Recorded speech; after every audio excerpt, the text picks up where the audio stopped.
The city never slept, but I did. Until that night. Until him. I stood outside my penthouse apartment, gazing out at the twinkling lights of Manhattan, feeling like the king of the world. My phone buzzed in my pocket, a reminder of the meeting that had consumed me all day. But as I turned to head back inside, something caught my eye. A figure standing across the street, shrouded in shadows. My curiosity piqued. I crossed the street, my heels clicking on the pavement. The stranger didn't flinch, just kept his eyes fixed on mine. Chills ran down my spine as our gazes locked. There was something about him that drew me in, like a moth to flame. He moved closer, his features coming into focus.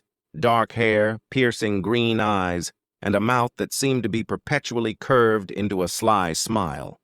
I felt myself getting lost in those depths, the world around us fading away. "What's your name?" he asked, his voice low and husky, like a caress on my skin. "I'm Alexander," I replied, trying to sound casual despite the thrumming in my chest. He chuckled, the sound sending shivers down my spine. "Nice to meet you, Alexander. I'm Max." As we talked, the city's sounds receded, and all that mattered was the two of us standing there, under the star-studded sky. We laughed, our words spilling out like a champagne fountain. And then, without warning, he leaned in, his lips brushing against mine. The world exploded into color, vibrant, pulsating, electric. I'd never experienced anything like it before. It was as if my entire being had been waiting for this moment, this spark of connection that lit the way to a whole new universe. We stumbled back to his place, our bodies entwined like the threads of a tapestry. The night air whispered secrets in our ears, and we listened, entranced. But dawn was approaching, casting long shadows across the city. As the sun rose over the concrete jungle, Max vanished into thin air, leaving me with more questions than answers. The next few days blurred together like watercolors on wet paper. I couldn't shake the feeling that our encounter had awakened something deep within me, a longing to break free from the constraints of my carefully constructed life. As I delved deeper into the mystery of Max, memories began to surface, buried beneath the rubble of my past. The ghosts of my childhood came back to haunt me, their whispers echoing through the corridors of my mind. I confronted them one by one, until the weight of those secrets no longer crushed me. And when I finally emerged from that dark labyrinth, I felt reborn, like a phoenix rising from the ashes.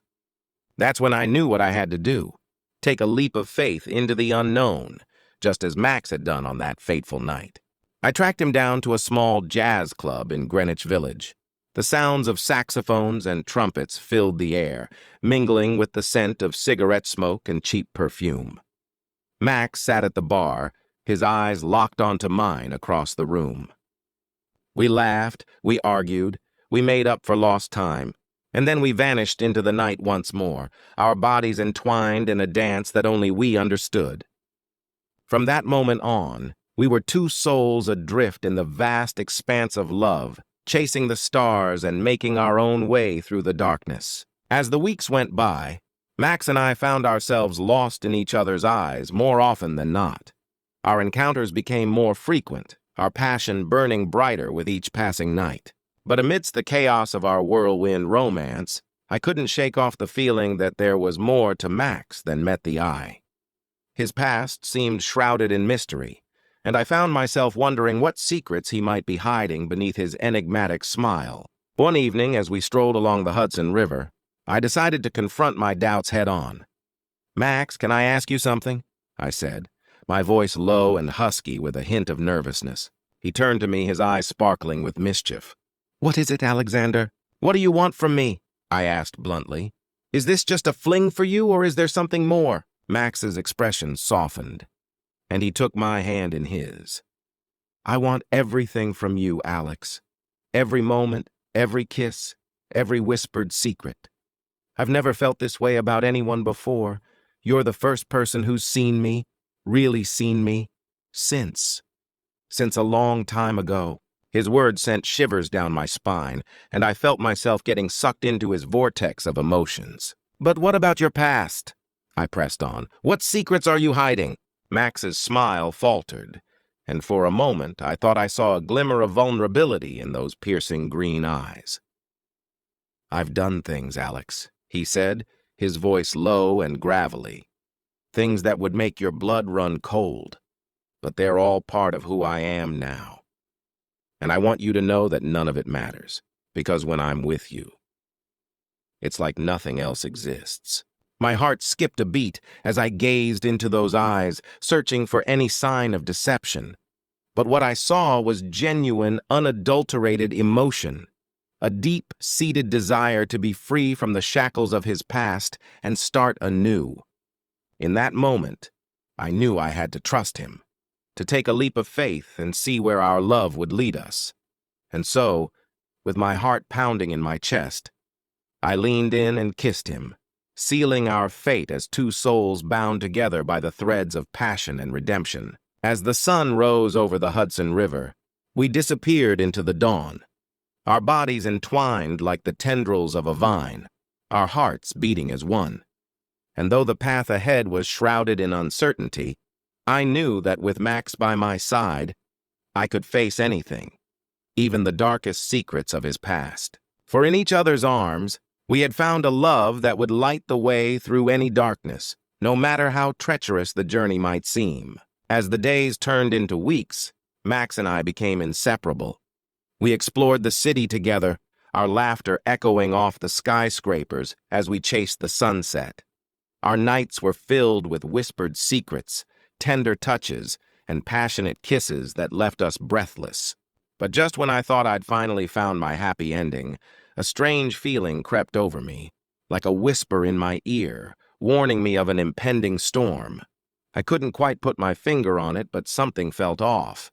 One evening, as we strolled through Central Park, I saw him, a man who looked uncannily like Max, except for his eyes.